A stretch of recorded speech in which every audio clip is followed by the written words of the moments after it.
Po në Ertil bëhet fjalë për një automjet relativisht luksi, pra i cili me sa duket nga ana e policisë në kryeqytet është tentuar të ndalohet të paktën edhe 2 herë të tjera. Megjithatë nuk u ka ndaluar pra efektivëve të policisë. Nga ana tjetër ka patur një analizë të plotë apo një hetim që është bërë nga sektori për pastrimin e parave, seksioni për pastrimin e parave në Drejtorinë Vendore të Policisë Tiranës dhe ka rezultuar mbi dyshimet pra se ky automjet mund të jetë përfituar përmes parave që rrjedhin nga aktivitete kriminale. Në fakt, pronari pra kryesori e këtij automjeti luksoz, Sahit Shpataj, 34 vjeç, nuk e kishte regjistruar në emrin e tij, por ajo ishte regjistruar në emrin e një kompanie, pra me siguri të mikut të tij Ervin Dullës, i cili pra kishte marrë përsipër që në një farë mënyre ta regjistronte dhe përmes këtij regjistrimi të shmangte edhe gjurmimin nga ana e autoriteteve policore. Megjithatë ka qenë një hetim i pastrimit të parave këtu në Drejtorinë Vendore të Policisë Tiranës, i cili ka çuar deri në finalizimin konkret pra të këtij operacioni. Nga ana tjetër duket se do të ketë pra edhe verifikime të pasurive të tjera të 34 vjeçarit, i cili nuk është se rezulton krejtësisht i pastër, të paktën edhe sa i përket precedentëve të mëparshëm penal. Paktën nga ajo çfarë ne kemi arritur të mësojmë përmes zburimeve tona pranë policisë së Tiranës, 34 vjeçari pra bënte një jetë kryesisht vajtjeardhje në vendet e Amerikës Latine, çfarë mendohet dhe dyshohet se mund të jenë vendet ku ka ushtruar pra aktivitetin kriminal me persona të tjerë shqiptar. Por patjetër ky është në verifikim fillestar dhe pritet që të plotësohet më tej me të dhëna të tjera më konkrete pra nga ana e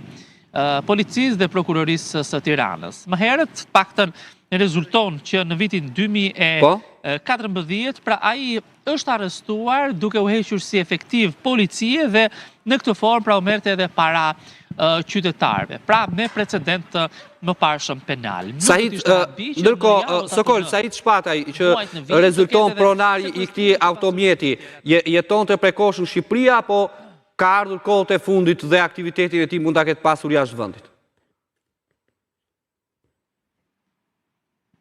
Në fakt, dyshohet se bënte vajtjeardhje pra në vendet e Amerikës Latine. Nuk di ta them saktësisht kur ishte kthyer të paktën për herë të fundit në Shqipëri, por pra shkosa policia disa herë pra ka tentuar ta ndalojë dhe nuk i ka ndaluar pra policisë, mund të themi që mund të kishte disa kohë pra që kishte ardhur brenda vendit. Aktiviteti dyshohet se mund të jetë bërë në vendet e Amerikës Latine, mbi dyshimet e trafikimit të lëndëve narkotike apo edhe veprat e tjera penale, por që normalisht siç përmenda pak më sipër do të verifikohen në mënyrë të plotë pra për e gjithë veprimtaria e tij kriminale. Megjithatë, për momentin ajo çfarë është ndërmarrë pra si nismë nga ana e policisë është procedimi i tij penal apo hetimi në gjendje të lirë, jo vetëm i tij, por njëkohësisht edhe i personit pra i cili kishte regjistruar pra automjetin në emër të kompanisë, por si një mbrojtje për të mos u gjurmuar. Duhet kujtojmë edhe një tjetër detaj për sa i përket disa rregullave të cilat janë për herë të parë pra në këtë vit, në fillim të vitit, për deklarimin e pasurive nga ana e të gjithë personave në bashkëpunim me tatimet dhe me sa duket, pasi ka përfunduar ky afat në mos gaboj në fillim të pranverës, tashmë ka një gjurmim nga ana e policisë dhe organeve të tjera tatimore për individ të caktuar që dyshohet se i kanë pra në pronësi, por që nuk i kanë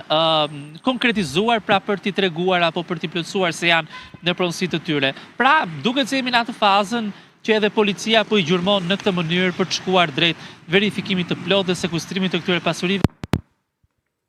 E qartë. Mirë, faleminderit Sokol për gjitha këto informacione që na përcollën në këtë raportim të drejt për drejt. Ishim me kolegun Sokol Dema. Shkojmë në një hapësirë të shkurtër publicitare, kthehemi pas pak me të tjera